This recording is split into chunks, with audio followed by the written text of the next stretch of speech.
আসসালামু আলাইকুম, কেমন আছেন সবাই? আলহামদুলিল্লাহ আমরা সবাই ভালো আছি। তো আজকে আমি আকাশি কালারের ড্রেস রেডি করব, ম্যাচিং ড্রেস। তো সেজন্য এখানে আমি আকাশি কালার কাপড় নিয়েছি আর সেই সাথে ম্যাচিং করে একটা ওড়না নিয়েছি।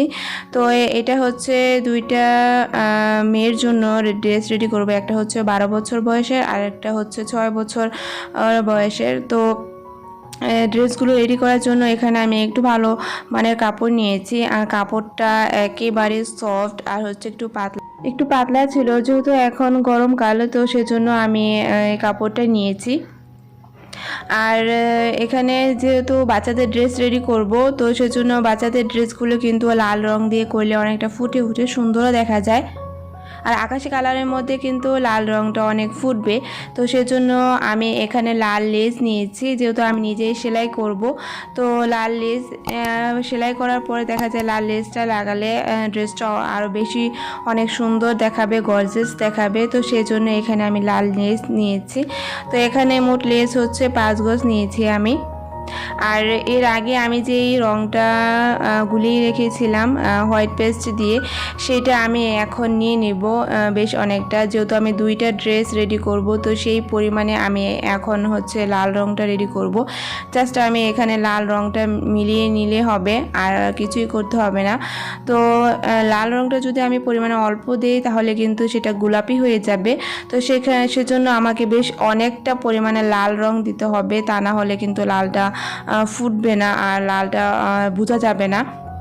তো ফ্রেমে আমি ফার্স্টে কামিজটা আটকে নিয়েছি, তারপর হচ্ছে তো লাল রং দিয়ে বড় বড় করে ফুল দেব আমি।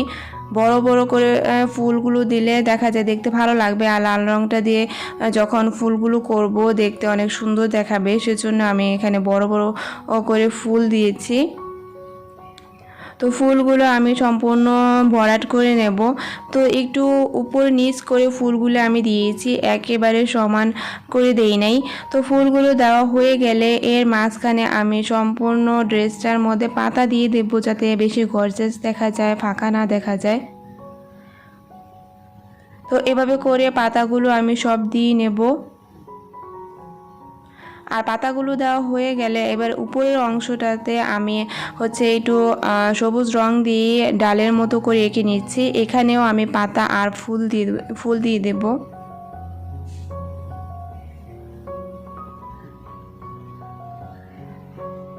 তো চেষ্টা করেছি ড্রেসটা ফুটিয়ে তোলার।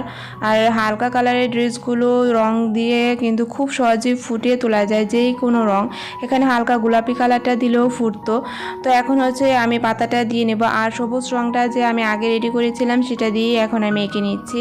তো আমার কিন্তু ডালপালাগুলো দেওয়া হয়ে গেছে, পাতাও দেওয়া হয়ে গেছে। এখন হচ্ছে উপরে আমি কলি আর হচ্ছে ফুল দিয়ে নেব। তো আমার সম্পূর্ণ কামিজটা কিন্তু রেডি হয়ে গেছে, আর এখনও কিন্তু রংটা শুকায় নাই। তো রংটা শুকানোর পরে আমি আফসান দিয়ে আউটলাইনার আর করে দেব পাতাগুলো, যাতে আরও বেশি গর্জিয়াস দেখায়।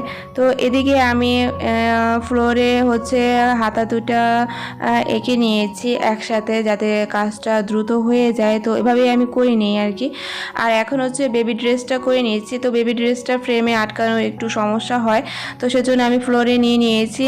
আর ড্রেসের নিচে একটা মোটা কাগজ নিয়ে নিয়েছি, যাতে ফ্লোরে রংটা লেগে না যায়। তো বেবি ড্রেসটা কিন্তু আমার রেডি। তো মোটামুটি সম্পূর্ণ ড্রেসটা আমি রেডি করে নিয়েছি, সেলাই করে নিয়েছি।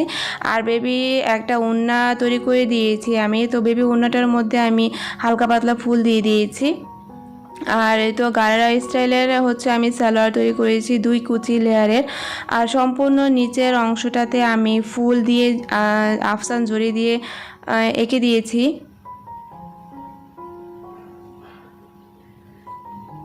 আর এদিকে হচ্ছে আমি লেস লাগিয়ে নিয়েছিলাম বেবি ড্রেসটার মধ্যে। আর হাতা